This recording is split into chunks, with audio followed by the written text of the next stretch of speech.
The History of Animals by Aristotle, written 350 BCE, translated by Darcy Wentworth Thompson.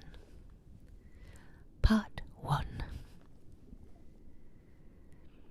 We have now treated, in regard to bloodless animals, of the parts they have in common, and of the parts peculiar in this genus or that, and of the parts both composite and simple, whether without or within.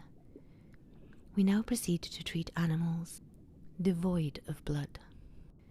One genus consists of so-called mollusks, and by the term mollusk we mean an animal that, being devoid of blood, has its flesh-like substance outside, and any hard substance that it may happen to have inside, in this respect resembling the red-blooded animals, such as the genus of the cuttlefish. Another genus is that of the Malacostraca. These are animals that have their hard-like substance outside and their soft or flesh-like substance inside, and the hard substance belonging to them has to be crushed rather than shattered, and to this genus belongs the crawfish and the crab. The third genus is that of the Ostrocodines, or testraceans. These are animals that have their hard substance outside and their flesh-like substance within, and their hard substance can be shattered but not crushed, and to this genus belongs the snail and the oyster. The fourth genus is that of insects, and this genus comprehends numerous and dissimilar species. Insects are creatures that, as the name implies, have nicks either on the belly or on the back, or on both belly and back, and have no one part distinctly osseous and no part distinctly fleshy, but are throughout something intermediate between bone and flesh. That is to say, their body is hard all through, inside and outside. Some insects are wingless, such as the centipede. Some are winged, as the bee and the wasp. And the same kind is in some cases both winged and wingless, as in the ant and the glowworm. In mollusks, the internal parts are as follows. In the first place, the so-called feet. Secondly, and attached to these, the head. Thirdly, the mantle sac containing the internal parts, and incorrectly designed by some writers, the head, and fourthly, fins around the sac. In all mollusks, the head is found to be between the feet and the belly. All mollusks are furnished with 8 feet, and in all cases these feet are severely furnished with double rows of suckers, with the exception of one single species of octopus.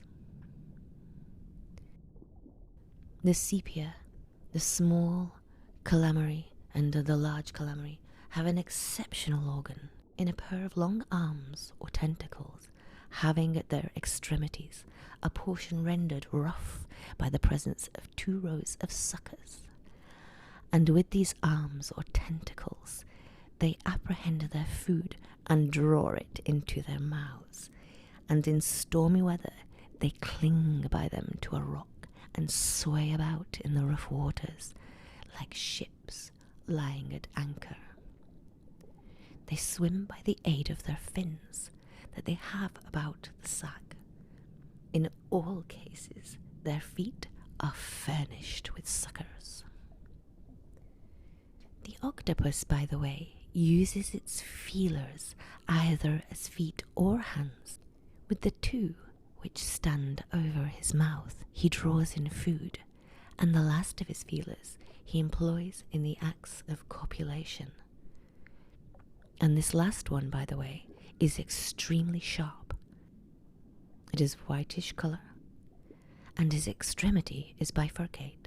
That is to say, it has an additional something on the ranches, and by ranches is meant the smooth surface or edge of the arm on the far side from the suckers.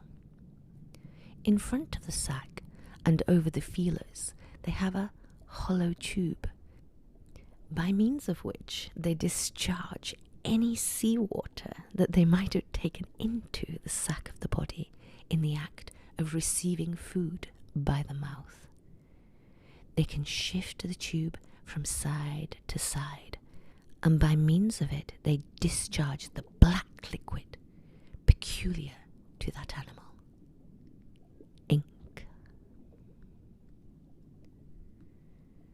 Stretching out its feet, it swims in the direction of the so-called head, and by this mode of swimming it can see in front, for its eyes are on the top of its head, and in this attitude it has its mouth at the rear.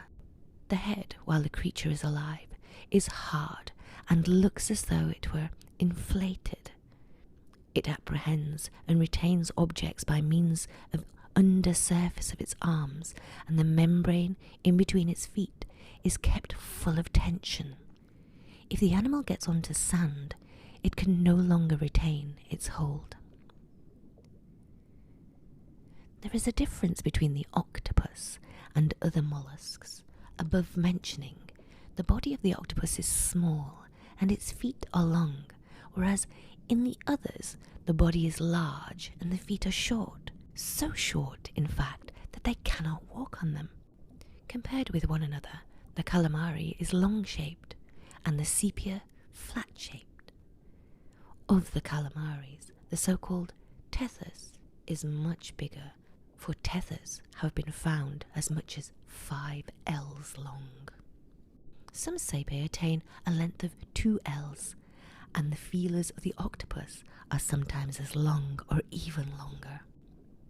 In all cases, the head comes after the feet, in the middle of the feet that are called arms or feelers. There is here situated a mouth, and 2 teeth in the mouth, and above those 2 large eyes, and betwixt the eyes a small cartilage enclosing a small brain, and within the mouth it has a minute organ of fleshy nature, and this it uses as a tongue, for no other tongue does it possess. Next to this, on the outside, is what looks like a sac, the flesh of which is divisible, not in long straight strips, but in flakes, and all mollusks have a cuticle around this flesh.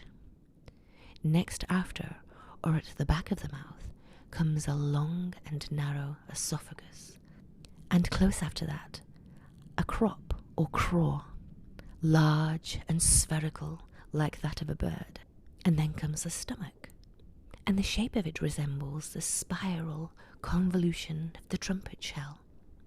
From the stomach there goes back again, in the direction of the mouth, thin gut, and the gut is thicker than the esophagus. Mollusks have no viscera, but they have what is called a mitis, and on it is a vessel containing a thick black juice. All mollusks, when frightened, discharge this juice, but the discharge is most copious in cuttlefish. The mitis, then, is situated under the mouth. The esophagus runs through it, and down below, at the point to which the gut extends, is the vesicle of this black juice. And the animal has this vesicle and the gut enveloped in one and the same membrane. And by the same membrane, same orifice, discharges both black juice and residuum. The animals also have certain hairy-like furry growths on their bodies. In the sepia, the tethers and the tethers, the hard parts are within, towards the back of the body, those parts are called in one the sepum, and the other the sword. They differ from one another, for the sepum in the cuttlefish and the tethers is hard and flat, being a substance intermediate between bone and fishbone, with, in part, a crumbling, spongy texture. But in the tethers, the part is thin and somewhat gristly. These parts differ from one another in shape, as do also the bodies of the animals. The octopus has nothing hard of this kind in its interior, but it has a gristly substance around the head, which, if the animal grows old, becomes hard. The females differ from the males. The males have a duct under the esophagus, extending from the mantle cavity to the lower portion of the sac, and there is an organ to which it attaches a resembling of a breast. In the female, there are two of these organs situated higher up.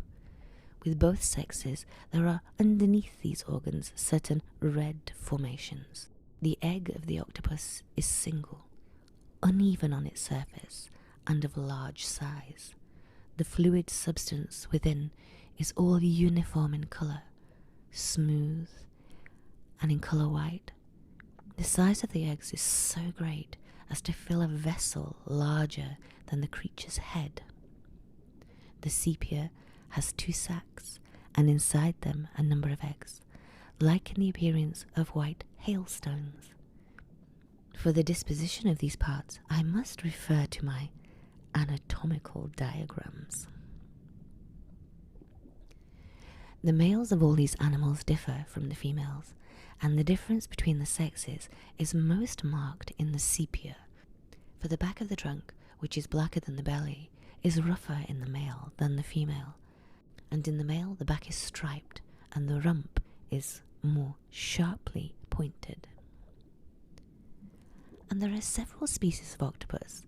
One keeps close to the surface and is largest of them all, and near the shore the size is larger than in the deep water, and there are others, small, variegated in colour, which are not articles of food.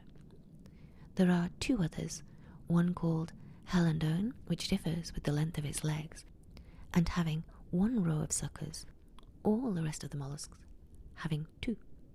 There are 2 others found in shells, resembling those of the testaceans. One of them is nicknamed by some persons the Nautilus or the Pointillus, or by others the polypus egg. And the shell of this creature is something like a separate valve of a deep scallop shell. This polypus lives very often near the shore and is apt to be thrown up high and dry on the beach. Under these circumstances, it is found with its shell detached and dies by and by on dry land. These polypods are small, and there are other polypus that is placed within a shell like a snail, and it never comes out of the shell, but lives inside the shell like a snail, and from time to time protrudes its feelers. So much for mollusks.